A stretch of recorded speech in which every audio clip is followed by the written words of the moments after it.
ভারত আমাদেরকে এখন প্রকাশ্যে শত্রু মনে করছে। সো কৌশলগতভাবে আমাদেরকে বর্ডারে এখন নিরাপত্তা বাড়াতে হবে, যাতে করে ওরা আমাদেরকে ষড়যন্ত্র করতে না পারে। এবং কৌশলগতভাবে আমাদের, আবারও বলছি, হারিয়ে যাওয়ার ভয়ে পক্ষে থাকতে হবে। এখন জুলাই আগস্টের পরে আমরা সবাই বুঝতে পেরেছি ভারত আমাদের শত্রু। সেই শত্রুকে নিশ্চিহ্ন করার জন্য বাংলাদেশের প্রত্যেকটা মানুষ, যে 20 কোটি মানুষ দেখে, 20 কোটি মানুষ যাতে বুঝতে পারে ভারত আমাদের শত্রু, এটাই বোঝানোর জন্য আমাদের কাজ করতে হবে।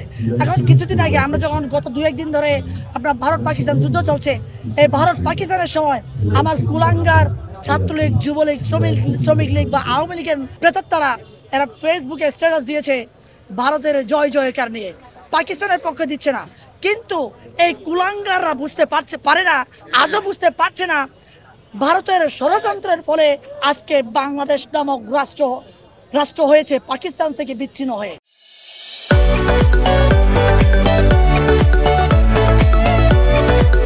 আর কতদিন গেলে, আর কোন অবস্থায় গেলে এই আওয়ামী লীগের প্রেতাত্মারা, ভারতের দালালরা বুঝবে যে পাকিস্তান আমাদের শত্রু ছিল না, কখনো পাকিস্তান আমাদের বন্ধু ছিল, ভারত আমাদের শত্রু। এটা বুঝতে যতদিন আমরা বাকি থাকবো ততদিন পর্যন্ত আমার পার্বত্য চট্টগ্রামকে নিয়ে উস্কানিমূলক কথা বলবে। চট্টগ্রামের ফেনীর অংশের পরে এরা আপনার নিয়ে যাওয়ার জন্য ক্যালকুলেশন করবে। আপনারা তো ভারতের অনেকগুলো মিডিয়াতে দেখেছেন চট্টগ্রামের পরে ফেনী অংশের থেকে যে ওদের ভারতের অংশ হয়ে গেলে তাদের কি লাভ হবে, কি ক্ষতি হবে, এই ভিডিওগুলো আপনারা দেখেছেন না? অবশ্যই দেখেছেন।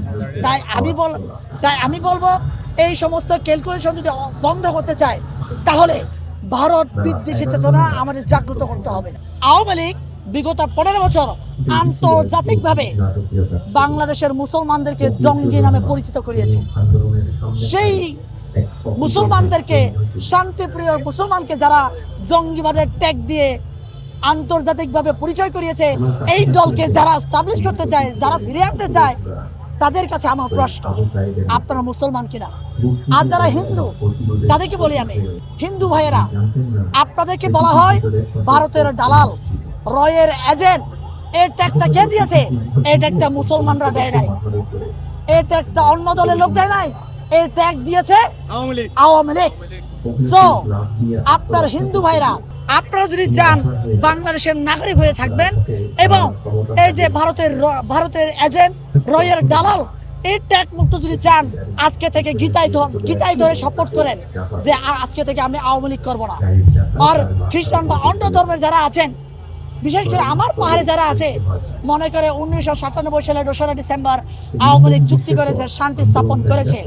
কিন্তু আপনারা জানেন না, শান্তি স্থাপনের নামে অশান্তি জিয়ে রেখেছে এই আওয়ামী লীগ। সেই আওয়ামী লীগকে আপনারা বলছেন যে তাদেরকে সেফ এক্সিট দিতে হবে, আবার ফিরে আনতে হবে। আমার পাহাড়ের লোকদেরকে বলছি, পাহাড়ের নাগরিকদের বলছি, অবাঙালি নাগরিকদের বলছি আমি, আপনারা বাঙালি, আমরা অবাঙালি নাগরিকদের বলছি, আপনারা ভুল পথে আছেন।